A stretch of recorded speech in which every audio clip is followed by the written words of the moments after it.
Asylum Justin Malamar for Revolution News here at the Library in Archives Canada, where the emergency act inquiry is taking place at. Folks, back on Wednesday, yes, November the 23rd, I got the chance to catch David Lametti, Anita, Anand, and Omar Alghabra. But of course here folks is that yes, basically during David Lametti's testimony, there's a text message being shown between him and Marco Mendicino, to which Lametti is saying, send the Canadian Armed Forces if by necessary.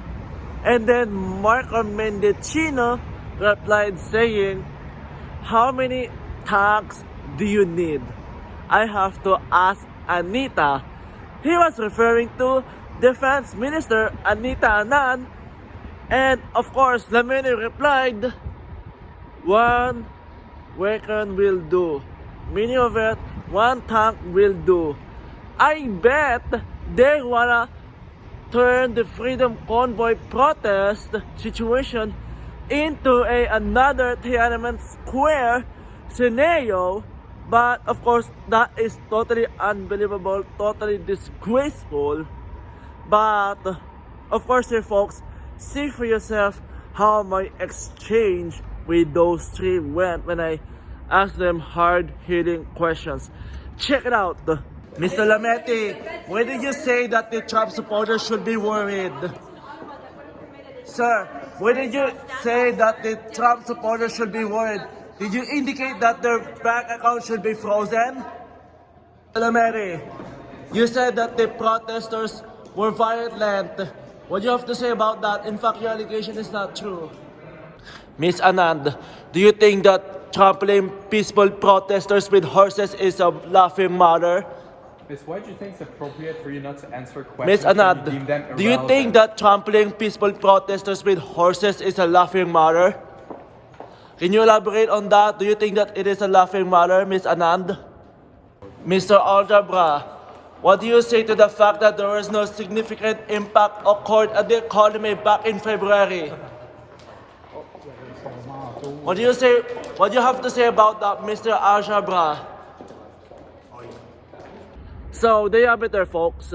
Well, obviously the fact that these three runs away from me when I asked them hard-hitting questions, I bet they got instructions from their boss Justin Trudeau not to engage with any members of the media and not to answer any hard-hitting questions. But what obviously here folks is that yes, basically there's a very funniest part that occurred at the last testimony of the inquiry and talking about the witness part of the Public Order Emergency Commission. Well, obviously when Omar Alghabra went up to the stand and he was affirming to tell the truth, nothing but the truth, but solely the truth, to which he didn't. And he was spelling his own name. Guess what here folks? Yes, he misspelled his own name. How could that be?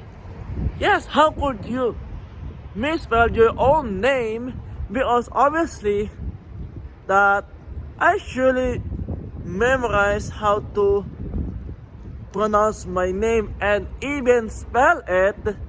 But of course you can just see that our boys, our very own Transportation Minister Omar Alghabra misspelled his name. But of course, check it out here, folks. For the record, please state your full name and spell it out. Omar Alghabra, Omar Alghabra. So there you have it there, folks. Well, obviously, that was a big embarrassment for him for sure. And what obviously here folks is that yes, I bet that well, he was being a laughing stock right now for misspelling his own name. I bet that is the typical reason why Omar Alghabra didn't bother to basically come and face me, but instead he went straight to the exit as he was deeply embarrassed for misspelling his own name. For Revolution News, I'm Asylum Justin Villamore. Folks, if you want to keep up to date on what's happening at the Emergency Act Inquiry, including my live tweets and some clips and highlights that occurring at the Emergency Act Inquiry, by heading over to revolutionnews.ca/emergency act commission. That's revolutionnews.ca/emergency act commission. And of course, here folks, while you're there, please head over to donorbox.org/emergency act commission. That's donorbox.org/emergency act commission.